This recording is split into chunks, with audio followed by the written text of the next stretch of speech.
A ver, ya tengo mi micrófono. ¿Me escuchan todas y todos? ¿Bien?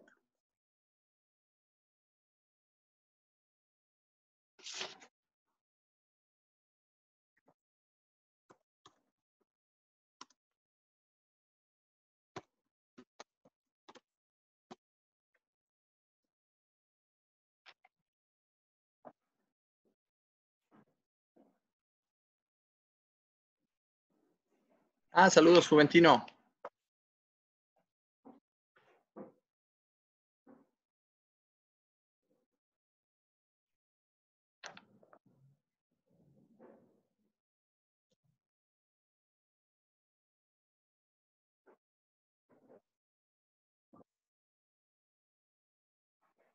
Ok.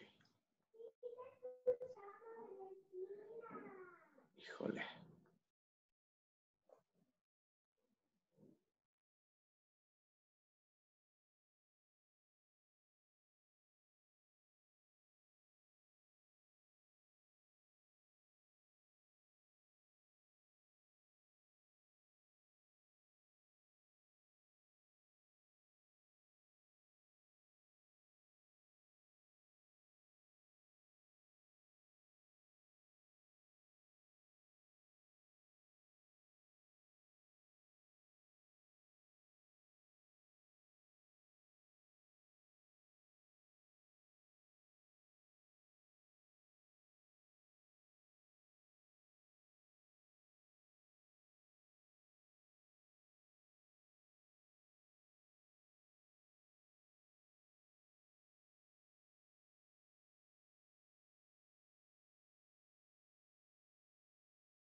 Bueno, ahora sí nos escuchamos.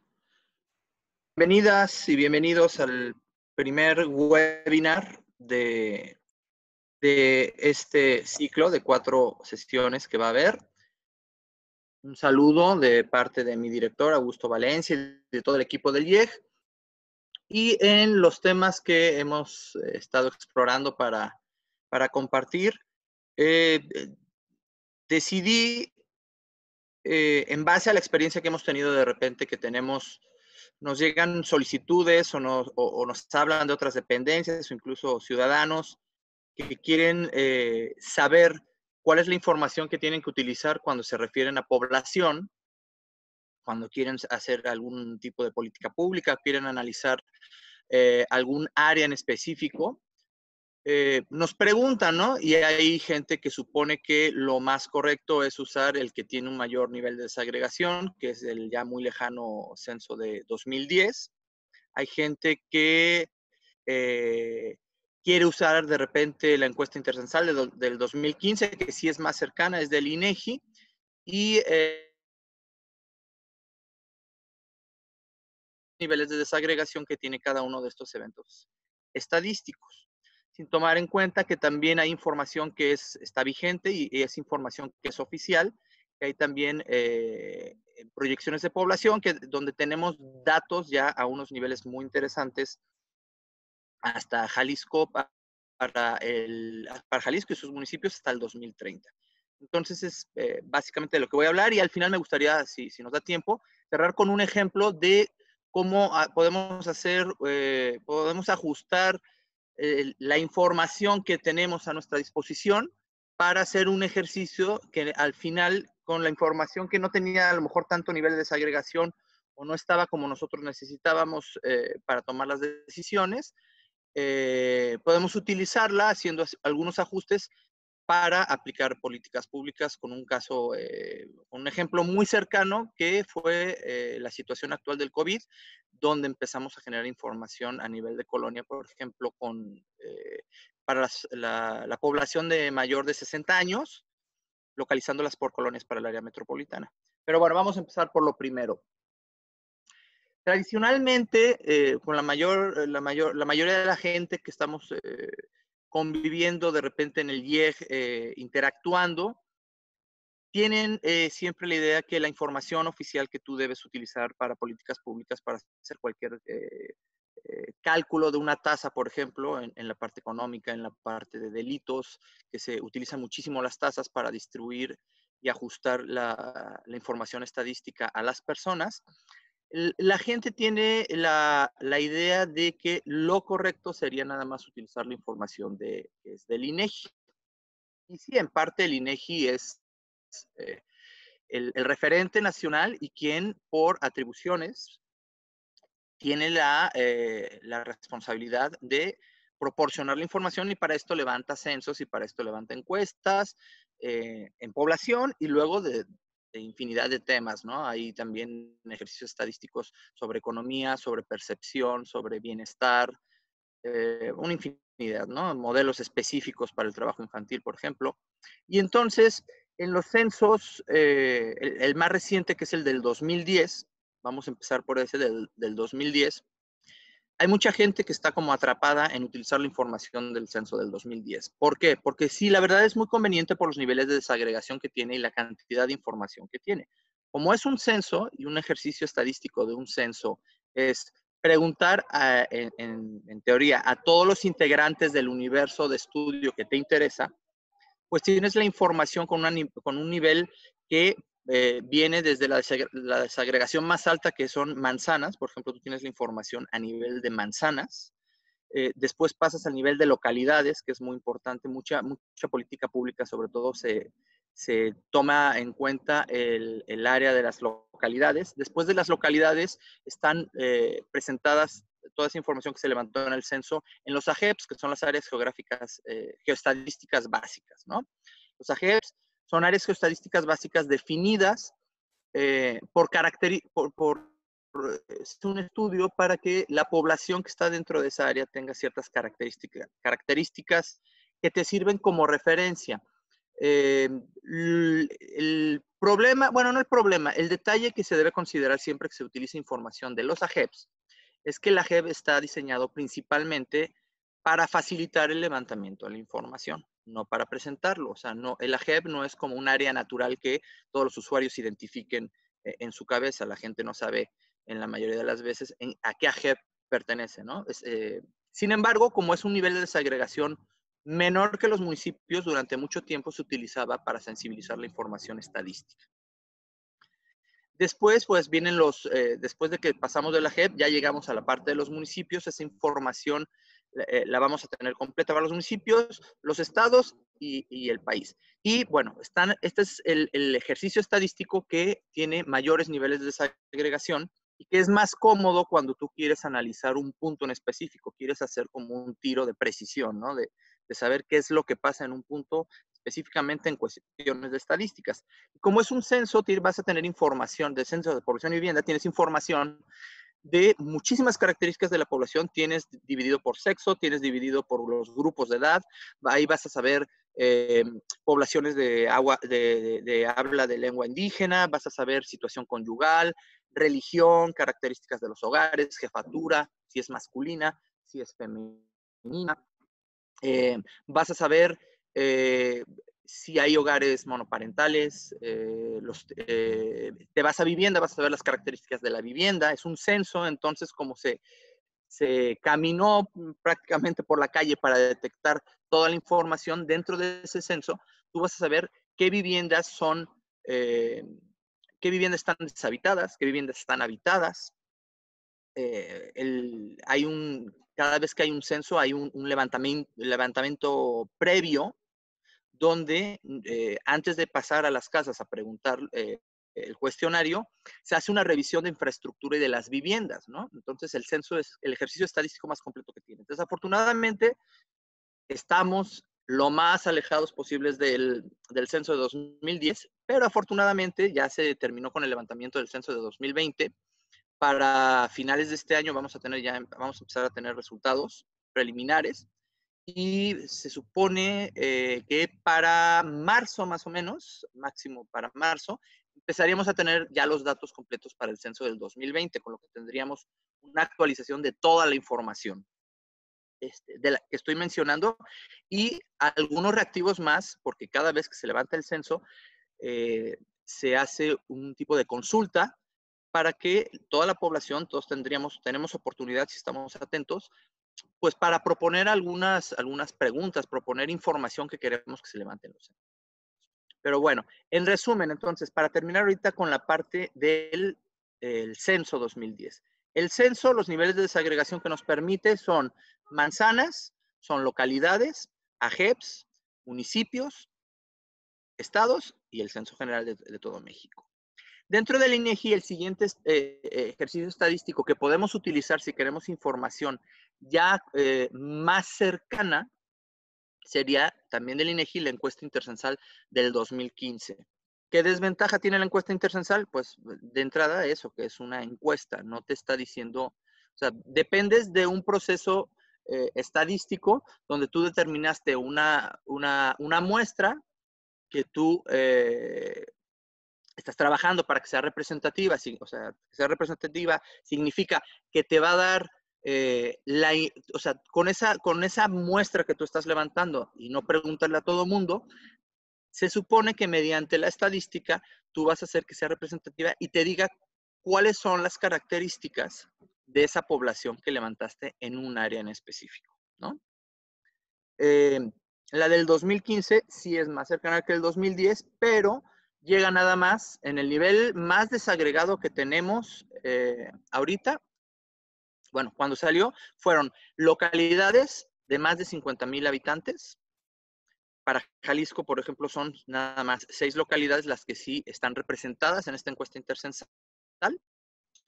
Y para los municipios, tenemos los 125 municipios con muchísima información desagregada, pero como es una encuesta, pues tú no puedes preguntar dónde, o sea, por encuesta tú no puedes saber cuáles son por ejemplo, las viviendas deshabitadas, ¿no? Porque la encuesta depende de que una persona te responda. Si hay una vivienda deshabitada, pues no va a haber nadie que te responda. Por lo tanto, la información de vivienda para la encuesta del 2015, tú solo vas a encontrar información de las viviendas particulares habitadas, porque estás yendo hacia los hogares, es un levantamiento general. Hay mucha información, si bien de población, vienen los grupos, y de edad viene sexo, viene dividido cuánto la población en áreas rurales y en áreas urbanas, viene dividido también. Vas a encontrar las características de la vivienda, las características de los hogares. Y es muy importante, por ejemplo, en la encuesta intercensal, yo recuerdo me tocó participar en las reuniones que había para proponer información. Y la encuesta intercensal tiene ya información, digamos, como más, con un enfoque más moderno, ¿no? O sea, en la encuesta intercensal ya puedes encontrar información para los municipios sobre cómo cocina la gente, por ejemplo, si es con gas, si es con carbón, la propiedad de las viviendas, si es rentada, si es propia.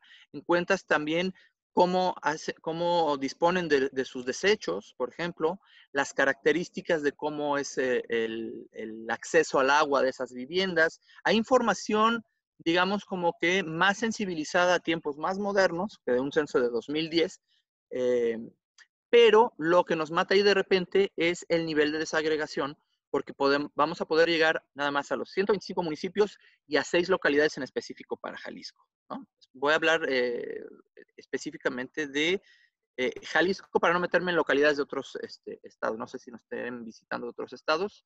Una disculpa si no se sintieran integrados en esa parte, pero hablaré nada más por la parte en Jalisco.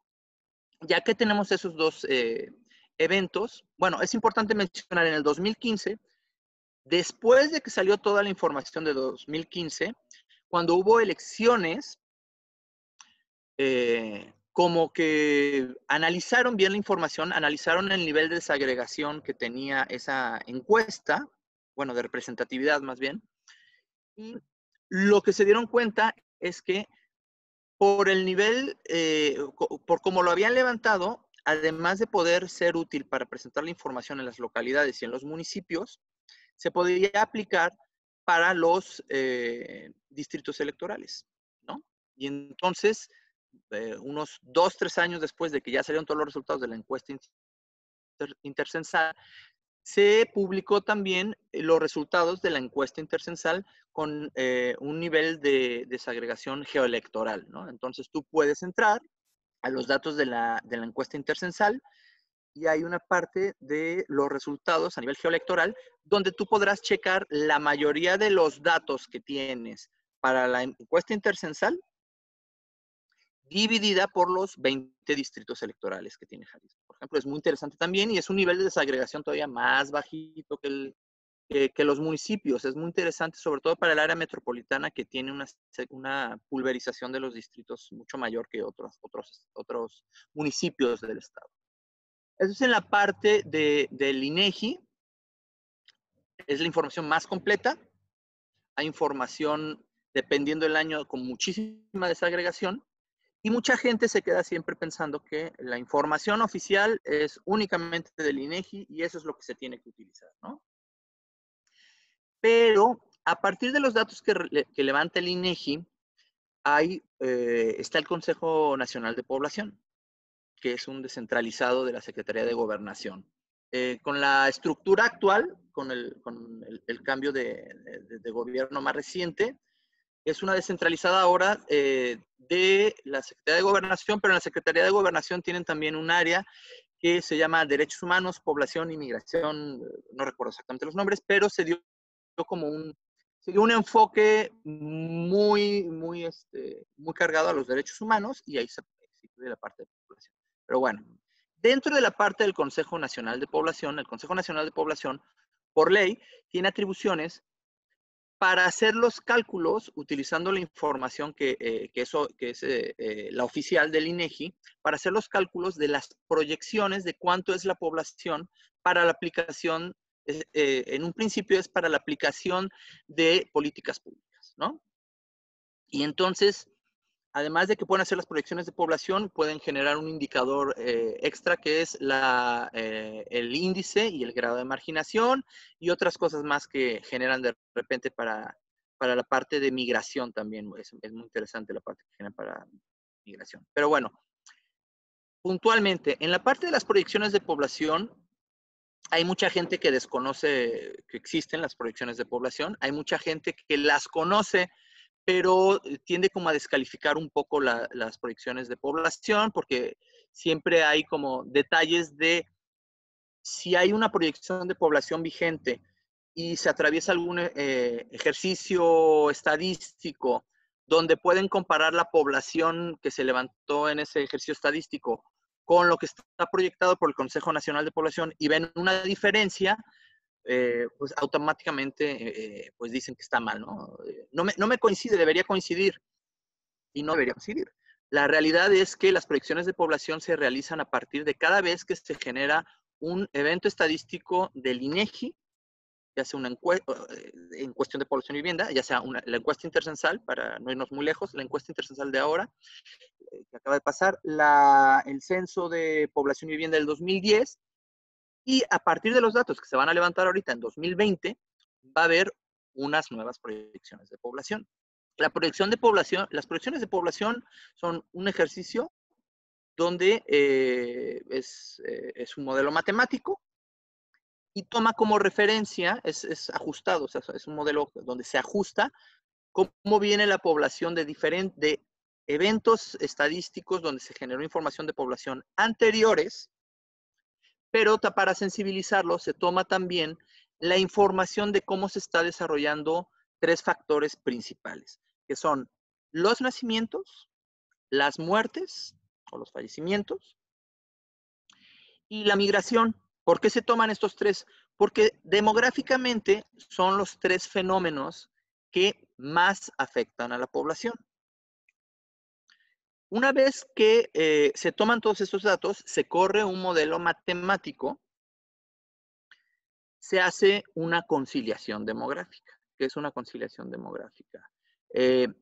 Pues es un ejercicio de no nada más hacer una proyección para aquellos de ustedes que hayan tenido la oportunidad de a lo mejor hacer una proyección a partir de datos, sabrán que conforme tú vas proyectando hacia adelante en el tiempo, se va haciendo una especie como de campana, ¿no? Hay una línea principal, una línea recta, y hay una especie de campana que se va abriendo un poco hacia abajo, hay una parte que se abre hacia arriba, y como es una proyección y depende, va perdiendo, conforme te adelantas en el tiempo, se van abriendo las posibilidades, esa campana considera todas las posibilidades, ¿no? Entonces, para decidir cuál es la información que tú vas a usar para una proyección de población, se hace un ejercicio con las dependencias que son, que son las indicadas de generar esos registros administrativos de nacimientos, fallecimientos y toda la parte de migración, porque ellos traen el pulso, en principio, de cómo ha sido el comportamiento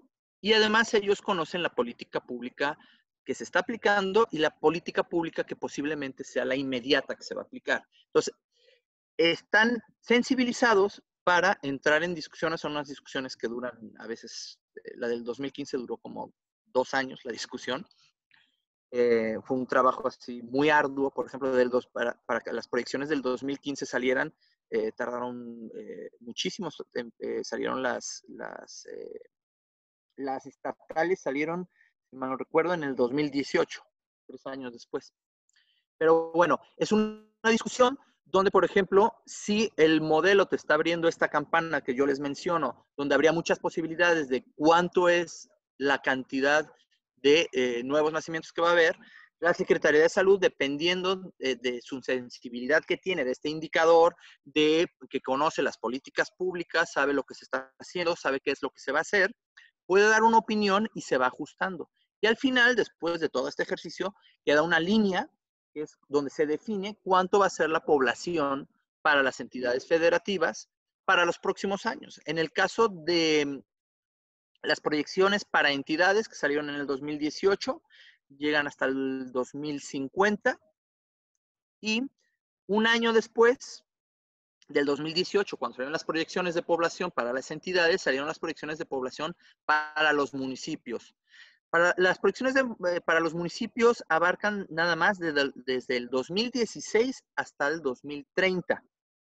Pero esa es información que es oficial y es información que está vigente en este momento. En el caso de que uno tenga que hacer un cálculo de cuáles fueron la tasa de delitos para 2020, y yo tengo la tasa de delitos y necesito saber para dividirlo en la población, lo que puedo hacer es recurrir a una proyección de población, digamos, para Guadalajara o para Zapopan, y entonces tomar como referencia la población. Para casos de indicadores más específicos, de repente que tienes un indicador donde esa tasa no la quieres para toda la población, la quieres nada más para un grupo en específico de la población. Bueno, pues las proyecciones de población, además de que te dicen toda la población, te dicen los grupos de edad y el sexo. Entonces tú ya puedes tener la información actualizada para el año que estás analizando de una fuente oficial y que además nadie te puede rebatir que esa no podría ser la población. Estoy hablando legalmente, sobre todo para el caso de trabajo en el gobierno. Tú podrías tener para un grupo específico de mujeres de cierta edad, ¿cómo sería la tasa? Es una ventaja que tienes muy grande, ¿no? Tienes entonces, hemos ido sobre el censo, bueno, el censo del INEGI y sus ejercicios estadísticos. Ahora estamos con el Consejo Nacional de Población y otra opción que sería como la más moderna, pero desafortunadamente por el avance que tenemos en México sobre los registros administrativos, no podríamos utilizarlo tan fácil, ¿no? No tendríamos el acceso tan fácil, o sea, en muy pocos lugares publican sus datos basados en sus registros administrativos, que los registros administrativos después generan padrones,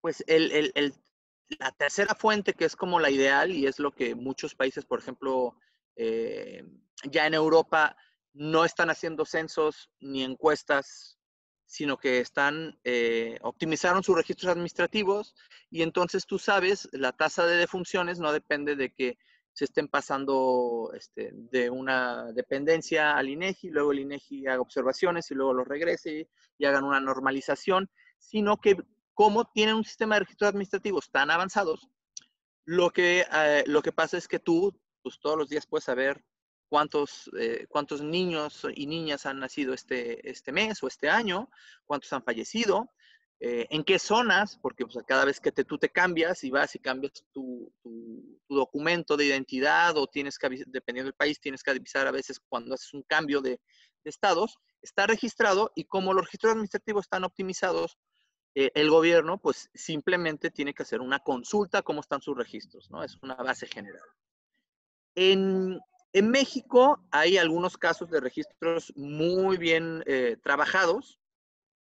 Lo que no hay tanto son casos de padrones publicados de una manera tan abierta que tú puedas utilizarlos, ¿no? Una sorpresa, personalmente yo he hecho algunos experimentos desde el año pasado. ¿El año pasado? Sí, el año pasado empecé a hacer experimentos con estas bases. El Instituto Nacional Electoral tiene una base muy importante y está registrada pues, de los 18 años, pues sí, hay un sesgo, hay gente que no está registrada, pero la mayoría de las personas están registradas en el Instituto Nacional Electoral, ¿no? De entrada, porque bueno, lo necesitas para votar y además que es, aunque no hay definido un documento nacional de identidad, así como en otros países, en México la credencial del INE cumple pues, con las funciones de un documento nacional de identidad. Entonces, la mayoría, pues no la mayoría, pues todos los trámites que tú tengas que hacer, el referente para tu identificación es el documento, es la credencial del Instituto Nacional Electoral, ¿no? Entonces, el Instituto Nacional Electoral, y ustedes revisan la página del Instituto Nacional Electoral, hay una sección de estadísticas muy interesante, donde tú puedes tener acceso a tanto el padrón, bueno, tienes el padrón y tienes la lista nominal, ¿no? Y esos datos vienen de manera abierta, vienen en CSV, si lo quieres. Yo les recomiendo que lo bajen en formato de texto porque el Excel se cuelga horrible a la hora que tú bajas el archivo. Pero si tú te bajas esa información como texto y ya nada más le das indicación a la hoja de cálculo que tú estés utilizando para que haga la división, viene muy claro, creo que viene con comas dividido o con espacios, no lo recuerdo. Al final lo que tú te encuentras es una sábana con información que la podrías tener a nivel de distritos y la puedes tener a nivel de sectores, ¿no? Entonces, esa información tú vas a tener cuántos son hombres, cuántos son mujeres, qué grupos de edad tienen, porque viene dividido por grupos de edad. Tienes que trabajarle un poquito, porque no te dice de 18 años, sino que tienen una división donde un poco a prueba y error, como no tienen un catálogo cuando te bajas un diccionario de datos, digamos, o un catálogo cuando tú te bajas la información, tienes que estar un poquito investigándole a ver cuáles son los grupos. Es muy fácil relacionarlo porque la página del INE tiene una forma de visualizar los datos que tú ya te bajaste, donde puedes comprobar los grupos de edad y las secciones y todo. Entonces, esa información, como estas secciones, sobre todo para áreas metropolitanas, que tienen una división de las secciones electorales muy fragmentada, no te digo que te sirva exactamente como las manzanas, pero sí es muy cercano. En áreas metropolitanas, insisto, cuando sales ya de las áreas metropolitanas, los distritos electorales son gigantescos y las secciones también son gigantescas, no te sirve para tener ese dato tan pulverizado, pero con la información del INE para las áreas metropolitanas, tú sí podrías, con un sistema de información geográfica, un QGIS o el mapa de México, que te lo puedes descargar y es gratis del INEGI, que es bastante bueno, o ya si tienes un ARGIS, puedes tomar esa información que a ti te está viniendo, lo pasas a puntos y puedes empezar ya a trabajar para definir datos de población al nivel que tú quieras, ¿no? Ya no estás limitado a que sea un municipio. No es la información oficial de población, pero en los ejercicios que hemos estado haciendo, lo que hemos visto es que cuando tú aíslas la información por grupos de edad de lo que te está mostrando el Instituto Nacional Electoral, por ejemplo, para Jalisco, En el grupo de 18 años y más o 20 años y más, si tú revisas lo que totaliza esa población, en ninguno de los casos te sale un dato menor a lo que tú tienes para las proyecciones de población del Consejo Nacional de Población para los municipios. O sea, la información no, en ninguno de los casos es menor, ¿no? Te da la certeza que tu realidad del grupo de 18 años y más o del grupo de 20 años y más está por encima de lo que había calculado el Consejo Nacional de Población, porque el problema sería que estuviera por debajo. Tú tendrías como un subregistro ahí, ¿no? Entonces, con esa información que tienes del Instituto Nacional Electoral, puede serte muy útil para hacer ejercicios donde tú puedas definir información. Eso, o sea, ya me estoy yendo así como a la parte ya más experimental, ¿no? Pero siempre usando datos de información, datos oficiales de información. En este caso de los registros y este ejemplo que les estoy hablando del INE, estuvo interesante porque hicimos una división donde en el área metropolitana, repito, aislamos la información para que se pudiera conjuntar con los polígonos de las colonias de toda el área metropolitana.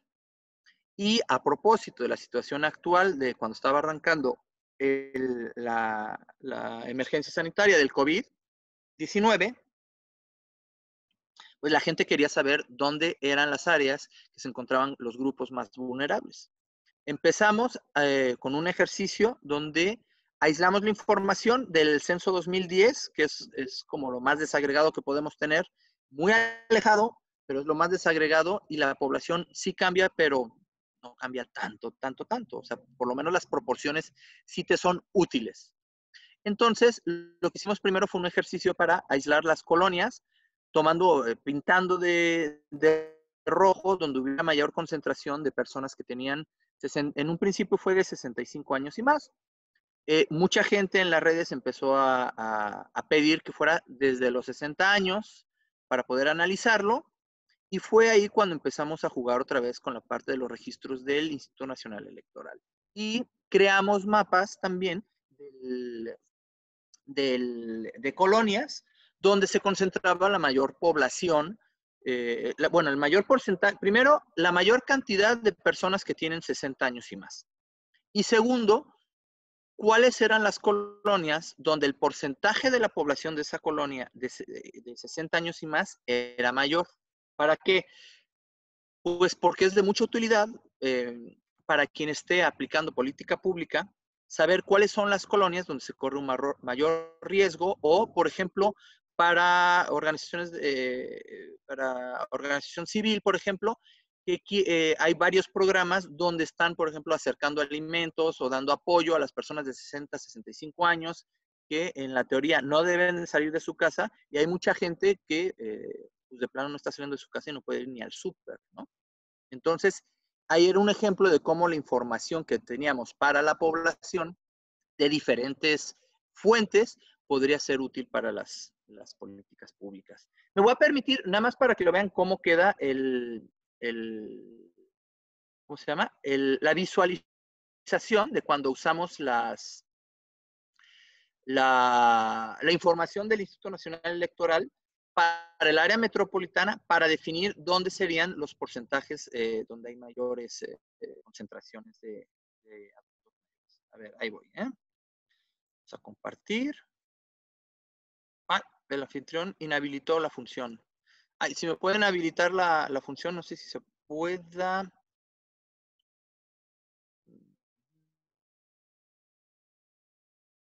Ahí está. Bueno, por ejemplo, ahí les va, ¿eh? No sé si ya lo están viendo. Ok, miren. Bueno. Esta es la población. Aquí, este es el total de la población que tiene 60 años y más en el área metropolitana. Como les decía, esta información, si ven, no sé si lo alcanza a ver aquí abajo, esta información, o sea, la cantidad de personas que aparecen aquí con sus características de edad y con sus características de sexo, corresponden al 20 de marzo de 2020. O sea, ya habíamos arrancado con la contingencia y ya teníamos información, porque los ejercicios anteriores que habíamos hecho eran sobre información del 2010, que si bien es muy valiosa, pero de repente sí la gente siente que nos estamos quedando muy atrás y que pueden haber pasado cambios, ¿no? Que en la estructura de la población y en la distribución dentro del área metropolitana. Y, por ejemplo, los que les comentaba, en este caso usamos la población para hacer la comparativa de lo que nos estaba reportando el Instituto Nacional Electoral contra la comparativa de lo que nos estaba reportando las proyecciones de población del CONAPO. Teníamos, por ejemplo, que, aquí está, el Consejo de Población nos dice que son 5.467.526 habitantes para la población de 60 años, para la población de 60 años y más. Bueno, estima, para de 20 años en adelante y para la población de 60 años y más, 923.131. Eso nos dice el encargado, el responsable de generar la información a futuro, las proyecciones de población, es lo que nos dice que se está proyectando en base a lo que tendría, a la gente que nace, a la gente que se muere y a la gente que viene a Jalisco y la gente que se va de Jalisco. Cuando lo comparamos con lo que nos está dando el padrón electoral, que es el que está más completo que el listado, para los 20 años y más, si ven, nos están dando 5.773.983. Si lo comparamos con el de arriba, es una diferencia de 300,000 personas, pero no está bajo, que sería lo que nos preocupara, ¿no? O sea, lo que nos preocuparía sería que la realidad estuviera por debajo de lo que nos está proyectado en CONAPO, ¿no? Y si checas después la población que es de 60 años y más del CONAPO, que era 923, contra lo que nos dice el INE que tiene registrado, que es 1.070.000 personas, pues es todavía menor la cantidad de personas que tenemos de diferencia. Por lo que consideramos que sería interesante hacer el ejercicio para ver dónde se concentraba la mayor cantidad de población de 60 años y más. En este mapa que estoy mostrando ahora, este ya es el porcentaje. Si ven, voy a cambiar rápido para que vean, porque yo soy un defensor de las proporciones y de los porcentajes y las tasas. Vean cómo la concentración por el número de personas se dispersa alrededor de todo el área metropolitana. Y cuando hacemos un análisis de donde la mayoría de las personas tienen más de 60 años, vemos que hay zonas como que ya más claras, que es donde se está juntando, que es este área que siempre nos sale relevante, que es la frontera entre la frontera norte de Guadalajara con la frontera sur de Zapopan. Siempre nos sale, cada vez que hacemos ejercicios sobre la información a nivel de colonia, nos salen datos muy interesantes justo en esta franja. Hay que hacer un análisis a ver qué es exactamente lo que está pasando. Bueno, voy a salir entonces ya de compartir.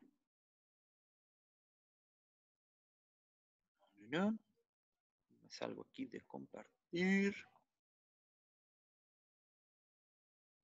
Zoom. Ay.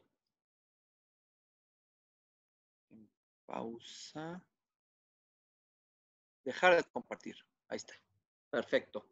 Bueno, estamos en 11:38. Esos son los que considero que sería buenísimo que la población y cualquier persona que tiene que usar estadística considerara tomando en cuenta qué nivel de desagregación quiere, qué nivel de actualización quiere, qué nivel de precisión quiere y para qué tiene su ejercicio. Y me quedan muy poquitos minutos. Las preguntas que vayan, pueden mandar sus preguntas. Todo el mundo se registró. Pueden mandar sus preguntas y con mucho gusto las responderemos. Y me gustaría hacer así como un resumen muy rápido. La información del censo del INEGI, una desagregación de manzanas, localidades, AGEPs, municipios, estados y el país. Si nos vamos a la encuesta intercensal del 2015, información más actualizada, información que toma en cuenta cosas más modernas, como por ejemplo los desechos, la propiedad de las viviendas, pero importante, una desagregación geoelectoral, o sea, por distritos, por desagregación, para quien no esté acostumbrado al término, es el tamaño del territorio donde está delimitada esa información, ¿no? Entonces, repito, son los distritos, hay localidades de más de 50,000 habitantes, los municipios, todos los municipios, el estado y por supuesto México. Para irnos a las proyecciones de población, tenemos información para las entidades, tenemos información para los municipios y por grupos de edad. Sandra Vadillo, ahorita te digo rápido, para Sandra Vadillo. Y tenemos dividido por quinquenios, las más actuales, y por sexo. Es importante mencionar que en las proyecciones de población, existen unas proyecciones de población antiguas del 2010 que tuvieron una renovación en el 2013, donde podríamos tener, no recomiendo mucho usarlas, solo como referencia, pero donde podemos tener proyecciones de población para las localidades. Ya para lo que queda, yo creo que deberíamos esperar a la proyección de población para las localidades del Consejo Nacional de Población a partir de este censo de 2020. Pero de todos modos, si los necesitan, pueden entrar a nuestra página en la sección de población, que es la parte del área que yo estoy dirigiendo, que es demográfica y social. Ahí tienen las proyecciones publicadas. Y en caso de, por ejemplo, las proyecciones anteriores que teníamos por municipios, que las tuvimos que quitar para no causar confusión, de todos modos tenemos un acervo ahí de información que si ustedes necesitaran específicamente información que no ven publicada en la página, la pueden solicitar y con mucho gusto se las compartiremos. A ver, ¿qué me dicen por aquí? Ya viene el aviso del chat. Pueden hacer preguntas por el chat. Si quieren pueden hacer preguntas, sí, claro que sí. Creo que no tenemos esta vez tanto tiempo de que se nos corte. A ver, Sandra Vadillo parece que era la primera que había levantado la mano, si no me equivoco, o por el chat. A ver, voy a ver el chat, vamos a ver. Hola. Hola, buenos días, gracias por la presentación, está excelente. ¿Cuál es la dirección electrónica? Podemos investigar los datos estadísticos. Es en a ver, se las voy a compartir, les voy a poner la página para que la vean. Miren. A ver si puedo compartir rapidísimo. Compartir pantalla. Y es, ¿dónde tengo el IEG? Aquí está el IEG. Compartir. Miren, esta es la página del IEG, es IIEG, y las son I latinas, iieg.gov.mx. Ahí entran y hay diferentes secciones. Hay la sección de la que estamos hablando hoy, que sería esta, que es población y sociedad. A ver, vamos viendo. A mí me gustaría saber cómo es el criterio del profesor para convertir la información que tiene distintas unidades geográficas. Ok. Me voy rapidísimo con esa. El criterio que tú tienes que tener, que de hecho es así como que ya una leyenda que tengo cada vez que comparto información, por ejemplo, a nivel de colonias, es la información tiene que estar levantada por lo menos al nivel geográfico. O sea, en el caso de nosotros, cuando nosotros usamos información, ahorita si quieren me paso con las fuentes oficiales. En el caso del IEG, si yo quiero presentar información a nivel de colonia, que es lo que más me gusta a mí por acercar la información a niveles más pequeñitos, yo lo que hago es, esa información, la fuente oficial, tiene que estar levantada y presentada, o sea, que les preguntaron y lo publicaron, por lo menos al mismo nivel de lo que yo lo quiero presentar. Si yo quiero presentar a nivel de colonia, tengo que usar información que se levantó a nivel de colonia, que es muy poca. Normalmente en registros administrativos sí te dicen qué colonia es, pero a niveles de ejercicios estadísticos oficiales, rara vez te dicen cuál colonia es. La información del INEGI que yo uso, por ejemplo, es al mismo nivel o más desagregado. Más desagregado es manzanas. Entonces, para mí, la información para que yo la presente a nivel de colonia, tiene que venir a manzanas y yo entonces, mediante un sistema de información geográfica, haré un ejercicio donde concentro la información, uno por localización, y entonces al final tengo que dentro de un polígono tengo la suma y los promedios de la información que contenía cada una de las manzanas que conforman esa colonia. Eso es lo que lo podemos hacer nosotros. Bajo ningún caso lo haría yo de la manera al revés, ¿no? Como de repente me han propuesto gente que necesita información de otros datos que nada más vienen a nivel municipal.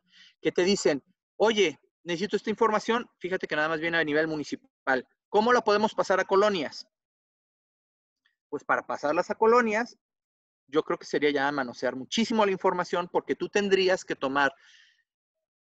sensibilizarlo con alguna variable que tú consideres que es representativa para el municipio, para que la información del municipio entonces tú la adecúes a un nivel más pequeñito, o sea, un nivel de mayor desagregación, pero es un nivel más pequeño de territorio.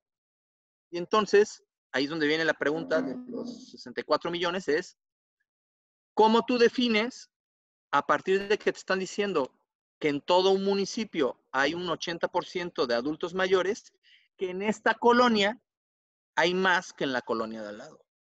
Entonces, por eso, el criterio para mí, cuando generas la información, en el caso del IEG, es la información debe estar levantada y presentada por lo menos al nivel que la quieres presentar. Si no, ya estás haciendo así un tejemaneje de los datos que puede darte muchos errores. En la cuestión de los oficiales, en la cuestión de los datos oficiales, por ejemplo, los ejercicios estadísticos se hacen, por ejemplo, el censo es preguntarle a todos, de todos modos, o sea, aunque preguntan a todos, en el censo hay una parte también de encuesta, o sea, como de encuesta, o sea, a todos le preguntan el cuestionario básico, pero no a todos les preguntan el ampliado. El ampliado se los preguntan a unos cuantos, a un porcentaje de la población que sea representativo. Pero el censo es el ejercicio más caro que hay, el más desgastante, pero le preguntan a todo el mundo. Por eso ahí tú tienes la información de todos los puntos. Tú le preguntaste a todos. Tú sabes lo que te respondieron todos. En una encuesta hacen un tamaño de muestra. En la encuesta intercensal, por ejemplo, para que tú digas, en este lugar está pasando esto, es porque había una representatividad. O sea, tú escogiste un número de personas a las que les tenías que preguntar en un área y entonces, como no le preguntaste a todos, el ejercicio estadístico que tú hiciste te está diciendo nada más que la información puede llegar a decirte cuánto es para ese municipio. No puedes ir más para, o sea, puedes ir más para abajo en cuestión, por ejemplo, las localidades, porque tiene representatividad de 50,000 personas, ¿no? Puedes decir en 6 localidades en Jalisco. Las demás localidades, el INEGI ni siquiera publicó los datos de cuántas son esas localidades. Si te metieras a los datos abiertos, a lo mejor puedes hacer una extracción, pero el error que te está dando, el dato que tú estás sacando, digamos, para la población de, no sé, un municipio muy pequeñito, podría ser eso, o podría ser, o sea, si te salió, vamos a hacer un ejemplo, si te salió 100 y tienes tienes un nivel de error altísimo, podría que sean 100, pero también puede que sean 50 más, ¿no? O sea, podrían ser 150, pero también podrían ser 50. O sea, a eso se refiere cómo se te va abriendo el grado, ¿no? de error. Entonces, cuando son poblaciones más pequeñas, ya no es representativo. Por eso no está más que a municipios, distritos y las localidades, repito, de 50,000 personas en habitantes.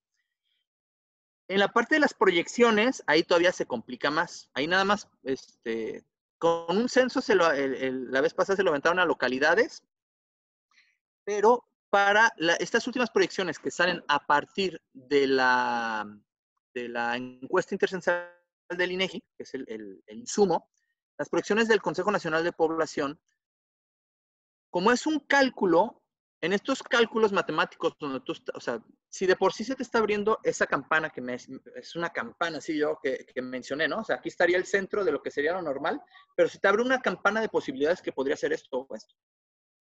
Entonces, mientras más pequeñas sean las poblaciones, más error hay, o sea, más se abre la campana.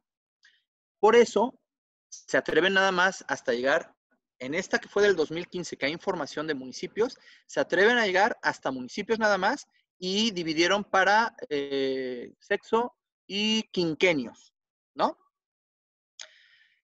Si tú les pides a los del CONAPO que te hagan una proyección especial, donde en vez de por quinquenios te lo pongan por cada uno de los años, el problema es que te estás yendo a grupos muy pequeñitos. Así, estoy compartiendo, ya se me olvidó, ¿verdad?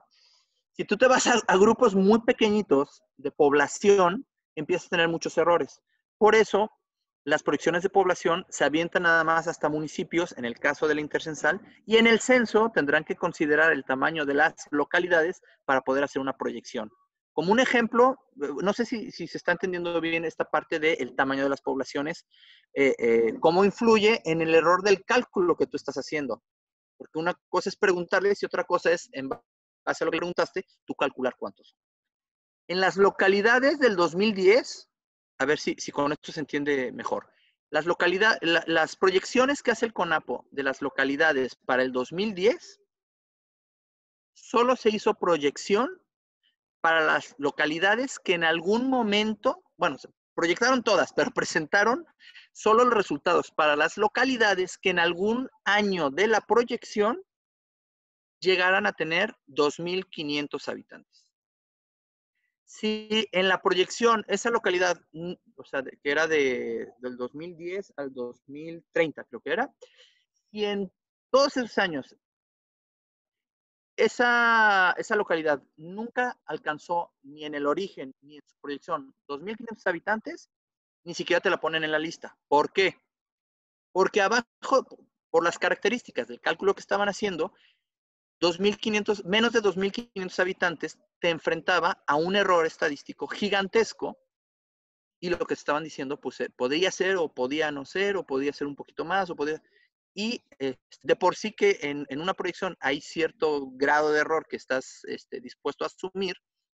Para las localidades se tomaba en cuenta esta cuestión de que llegaran a un nivel ya considerable para una localidad, porque no sé si han tenido oportunidad de revisar un catálogo de localidades, por ejemplo, del INEGI para el censo del 2010, y hay localidades con 4 personas, que ya, o sea, ya aparecen como una localidad, pero tienen 4 personas. O sea, imagínate proyectar para una localidad de 4 personas, cuántos se murieron, cuántos nacieron, o sea, saber cuántos murieron, cuántos nacieron y cuántos se fueron. Y luego proyectar para los próximos 20 años, cuántos crees que van a venir, cuántos se van a ir, cuántos se van a morir y cuántos van a nacer con 4 personas.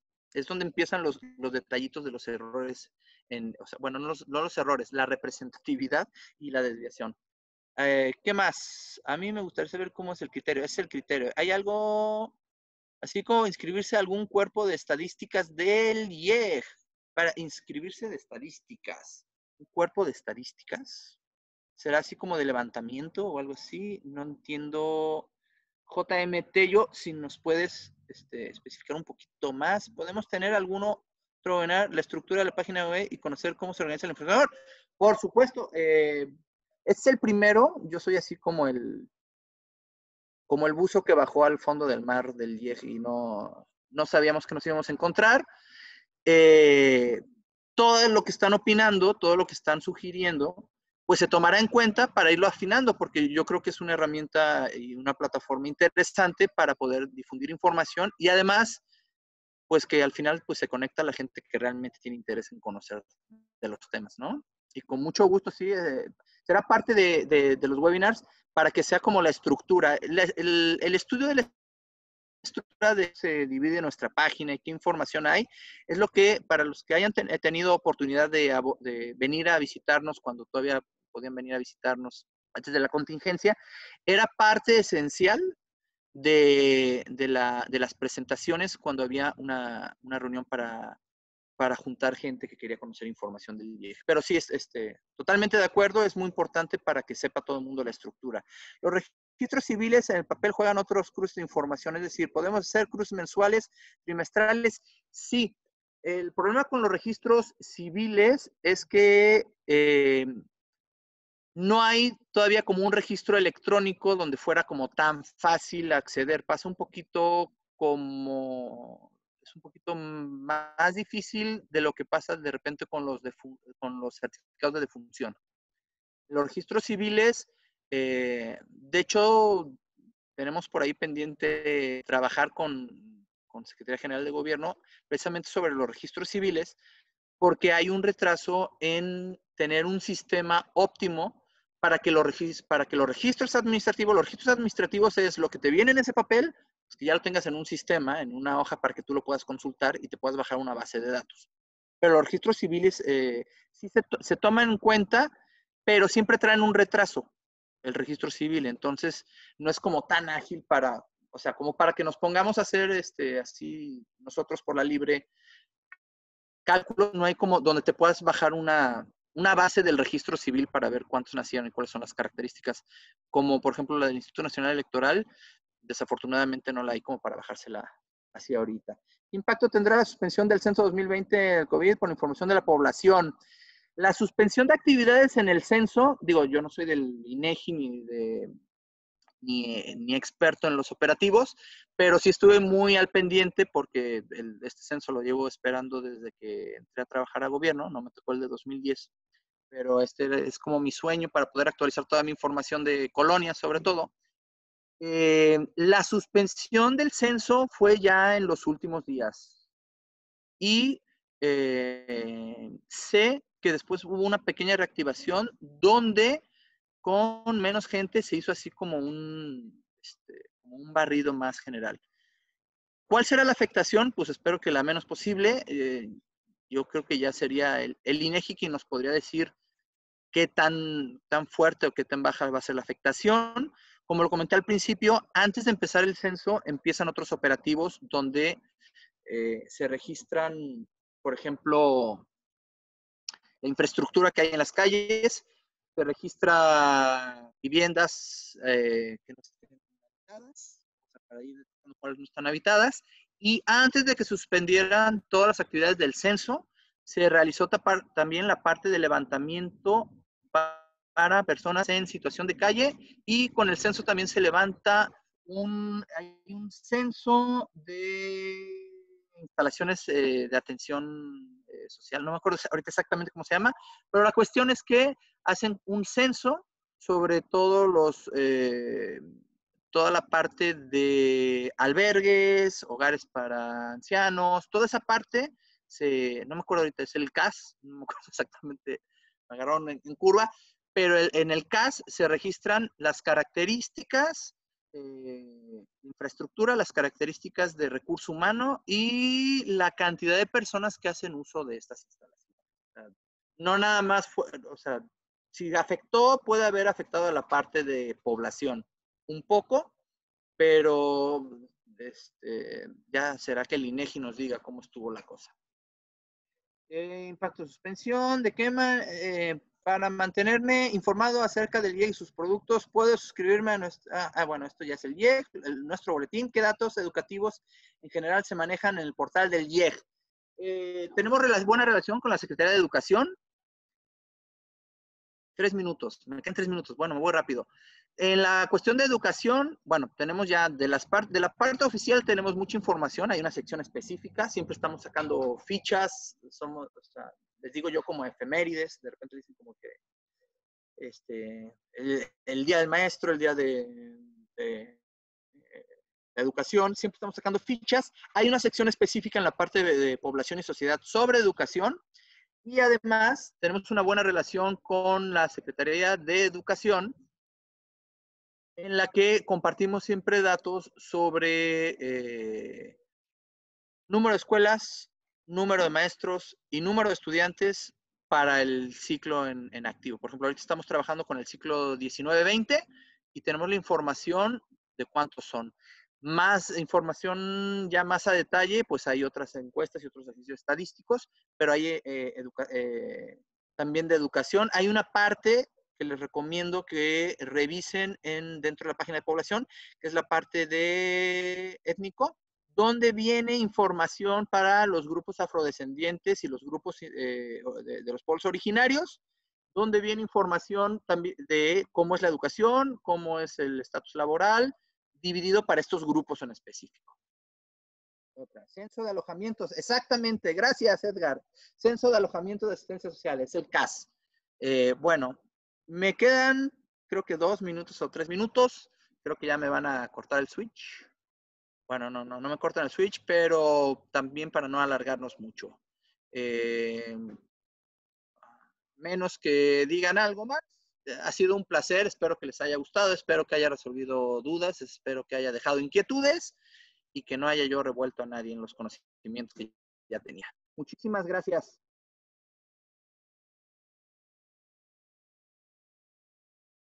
El placer es mío, ¿eh? Muchísimas gracias. Espero que pronto nos podamos volver a ver todos.